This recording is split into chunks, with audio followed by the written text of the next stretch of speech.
Let me start by saying that no Peter will be no coalition, no ADC, and that's the truth. Except we just want to deceive ourselves with this coalition of all of that. We are a lot of these politicians are only camouflaging with the fact that Nigerians are suffering and they want to get Nigeria out of the mess that this current administration has seemingly put us. They are only camouflaging. And so, no Peter Obi, no coalition, no. And so, the best you are doing is that you are just helping, which has been the consolation of those who is helping President Bola Ahmed Tinubu to do his calculations.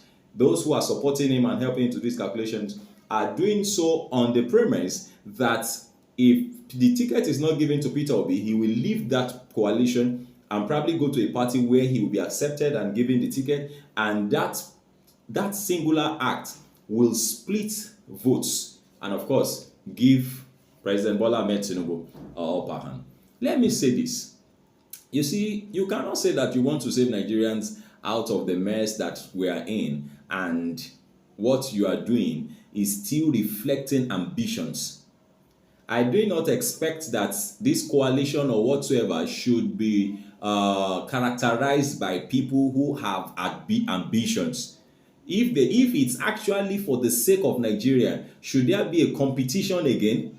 Shouldn't we just have come into this party as a platform, just because you are not allowed to register a new party, you are having issues registering a new party, and you are trying to adopt an existing party. I think if there is you are not supposed to come in with people with ambition, people like Atiku, Alhaji Atiku, people like Amechi, people like El Rufai. I mean, at least El Rufai said that he's not even running for any party, any political office. All he wants to do is to see President Bola Ahmed Tinubu booted out. But then I know that is possible. It is very possible because I can see that even the presidency is jittery. The presidency is shaking. They forget all this gra. The gra they are doing is the gra of incumbency. But then I want to remind them that there have been people in the office that they voted out. They have been frontliners on matters of this caliber, of this sort. And so they should not to now say that, it doesn't, this ADC or whatever they are calling themselves doesn't matter, it will not work, or it will not get anywhere, it will collapse, or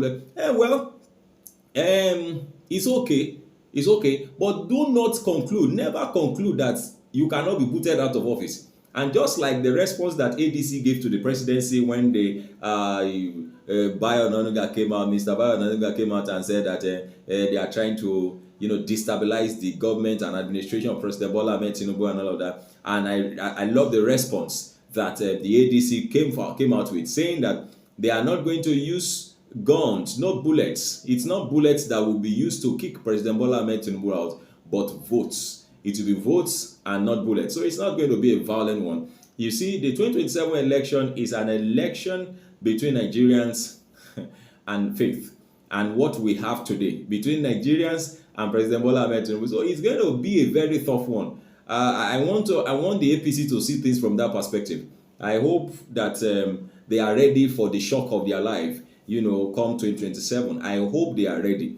And I want to believe that is why they are trying to see to it that they take all the states, they take all the states. Look at Osun State. They've not the governor is, I understand he was in a meeting some days ago, and the man was crying, because he has been given conditions. I mean, as we have been told, that he has been given conditions, they destabilize the state with ordinary local government chairmen, who have barricaded, who have taken over local governments, and they are running things on their own. They broke into offices and all of that, and the government has gone as far as disobeying court laws and rules, judgments, and went as far as blocking allocations that are supposed to go to those local governments, not caring what the result and what the effect will be on the people. Recall that people's salaries are being paid from that local government allocation and all of that. When we have a government that is insensitive to the plight of the people, it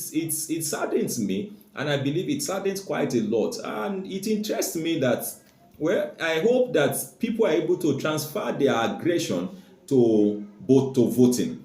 I hope Nigerians will be able to transfer their aggressions to voting. I hope people will be able to transfer their aggressions to making the right choice. Come 2027, these people have now left governance. They've left governance now. They are now facing politics squarely. So whatever you are getting now, it could even be the crumbs that are falling from the table. Just stay alive.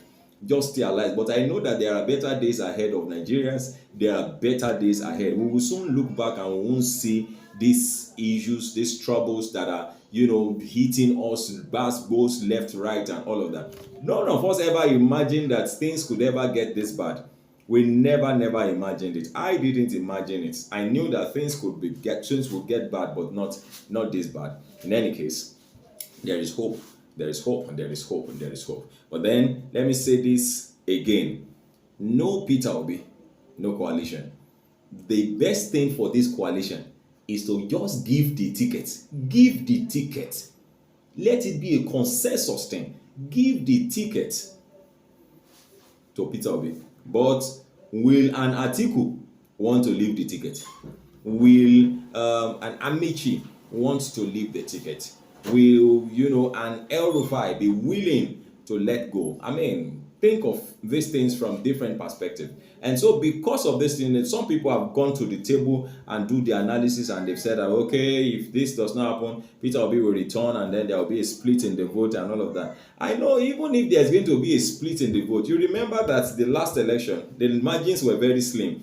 That is what we are going to see. I mean, this is the first time a president is winning an election with less than 15 million. You can imagine. I mean, 12 million, and the margin between him and the second runner-up, the second runner, what do they call it now, is just less than 3 million. I mean, that's it. That's on. I mean, this is the first time it's happening, and that shows you, to a very large extent, the minds of Nigerians, and of course, where we are today. In any case, like I said, there are better days ahead of Nigerians, and we are looking forward to seeing that. Don't forget to share your comment, drop them, make them simple, and let us know what your opinions are with the happenings in Nigeria, with the ADC or whatever it is, the coalition, how it's going to work. For Nigerian youths, the future of Nigeria, please, let us be ready.